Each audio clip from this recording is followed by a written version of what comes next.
Welcome to Luca and Miguel. Enjoy the video. You'll start by making sure the TV is online and updated, because Google services need current firmware to run.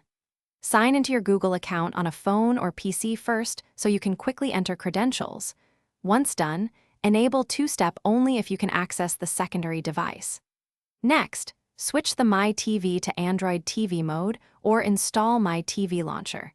This exposes Google Play and Assistant. Do this now so the next steps access the right system services. You now add the Google account directly on the TV. Go to Settings, Accounts, Add Account, and Sign In. This links Play Store purchases and preferences. Once signed in, install or update Google Play Store, Google Play Services, and Google Assistant. These components handle app installs and voice. Make sure to grant permissions for microphone, location, storage, and display overlay so Assistant and casting work.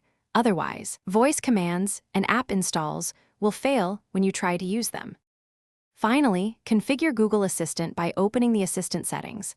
Set language, voice match, and preferred apps so commands control playback and search. To cast, open a cast-enabled app on your phone and tap the cast icon, selecting your My TV. Make sure both devices are on the same network. Restart the TV to finalize settings and test voice search. If something breaks, clear Google Play Services cache and reboot. This fixes most sign-in and casting problems quickly. Thanks for watching and please subscribe. It's the best investment you'll ever make.